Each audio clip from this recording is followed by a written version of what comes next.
Bab 156 10 Blades Wanita. Vexana bisa merasakan kesedihan di hati Yuri, tapi dia tidak tahu alasan jelasnya. Aku baik-baik saja, aku baru ingat beberapa hal yang menyedihkan. Jawab Yuri. Apa kamu ingat masa lalumu? Devan yang berada di samping terkejut ketika mendengar ini. Yuri mengangkat kepalanya dan menatap Devan dengan tatapan yang sangat rumit. Dapat dilihat bahwa dia tampaknya sedang berjuang dan terjerat dengan sesuatu di dalam hatinya. Namun pada akhirnya, Yuri perlahan menggelengkan kepalanya dan berkata, "Aku belum memikirkannya, aku hanya ingat hal yang menyedihkan." "Kak Lawson, apa yang kamu ingat?" tanya Vexana. Yuri terdiam sesaat, lalu berkata, "Adikku dibunuh." "Apa? Siapa yang berani membunuh adik Kak Lawson?" "Kak Lawson, katakan padaku, aku akan membunuhnya sekarang," kata Vexana segera. Kedua wanita itu berlatih twinning bersama-sama, tubuh serta perasaan mereka saling terhubung. Bisa dibilang bahwa keduanya sudah bergabung jadi satu. Oleh karena itu, Vexana sepenuhnya menganggap Yuri sebagai kakak perempuannya sendiri.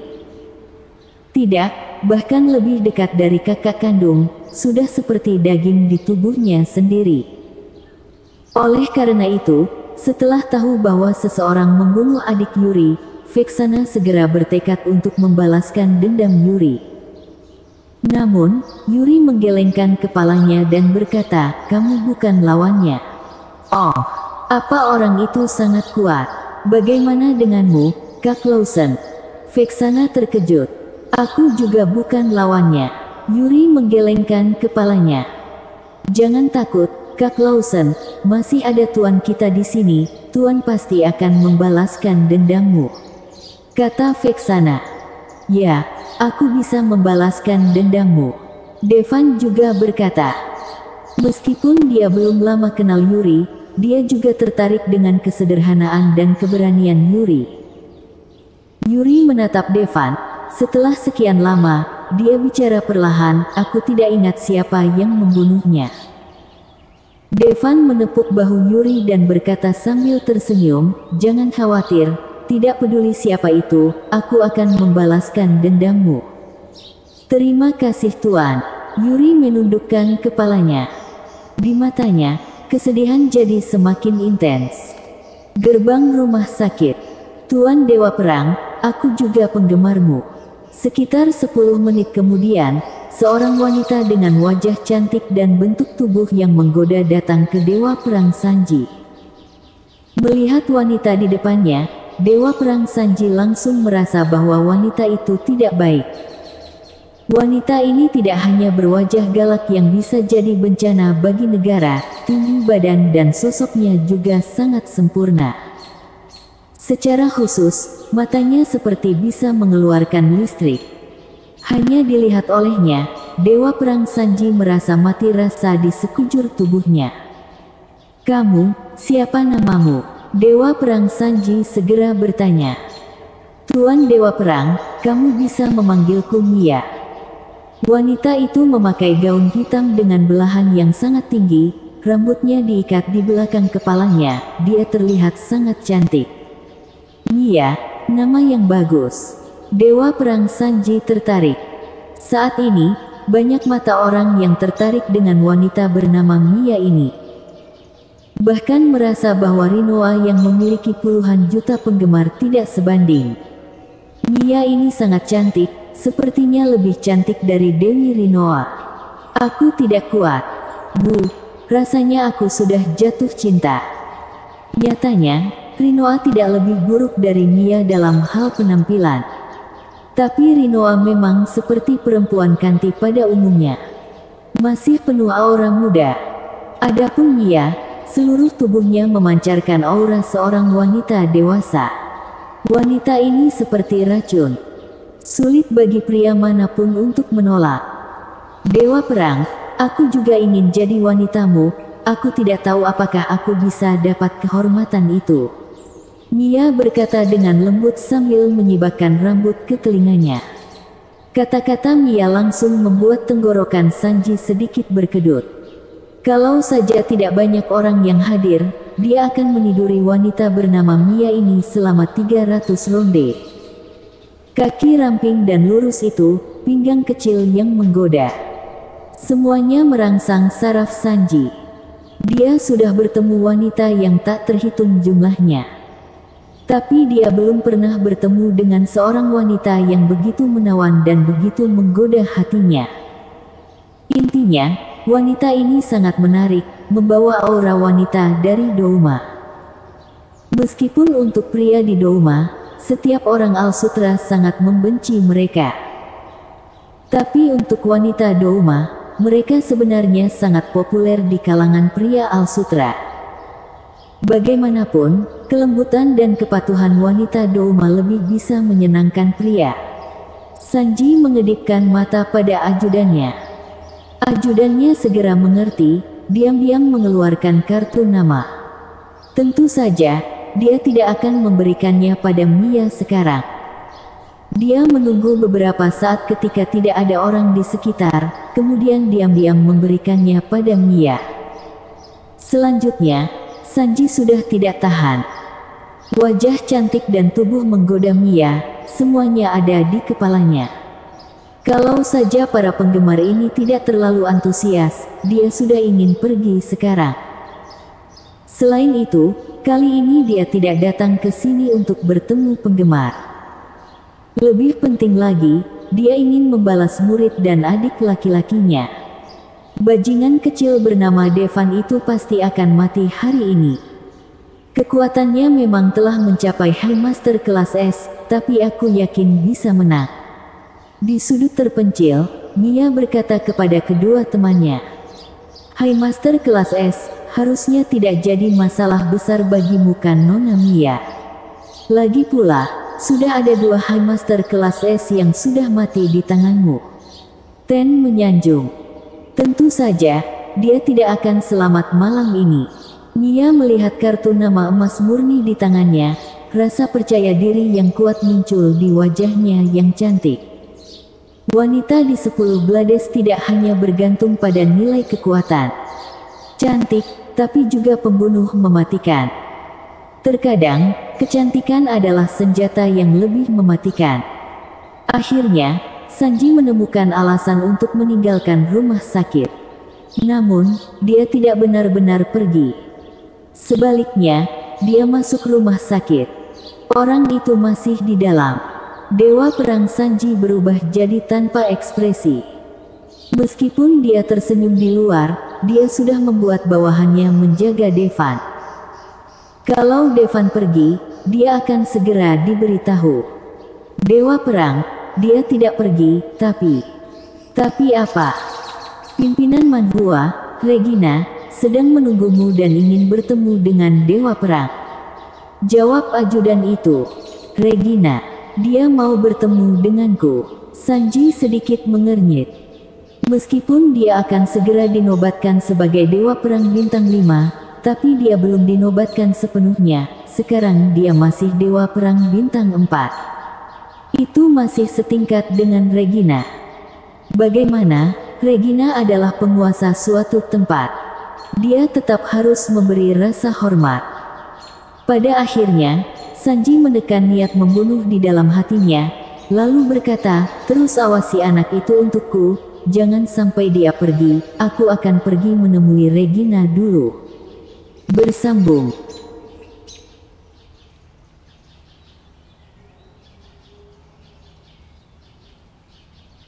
Bab 155 Kesedihan Yuri Bohlin.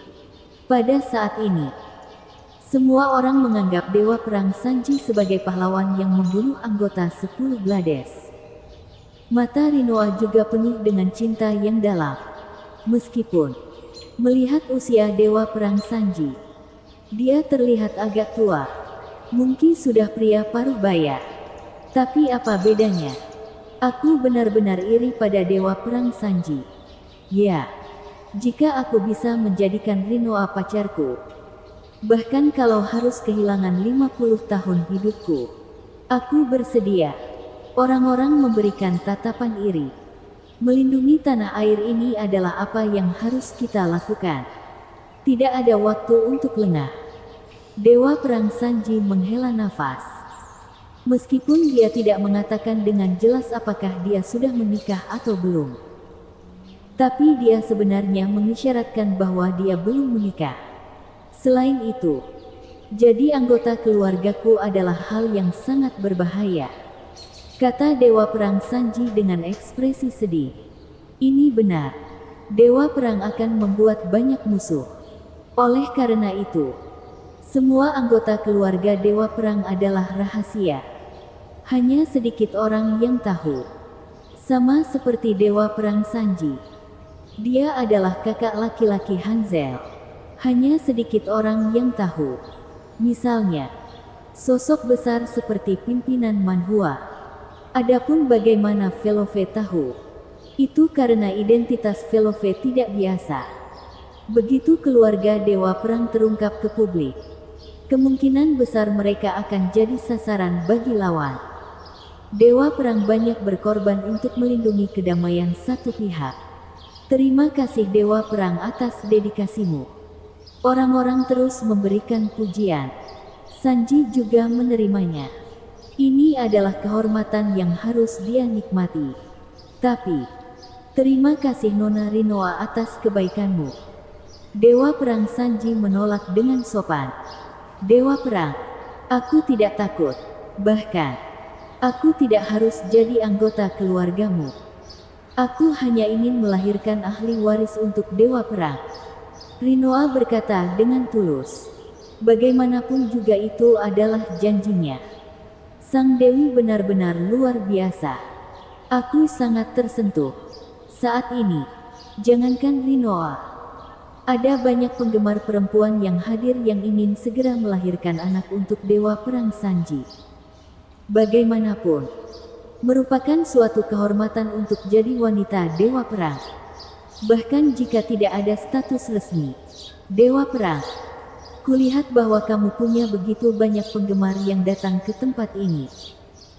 Bisakah kamu memberi tanda tangan atau berfoto dengan mereka? Lanjut reporter setelah melihat antusiasme masyarakat. Tentu saja, Sanji mengangguk. Dewa Perang, Dewa Perang, Dewa Perang.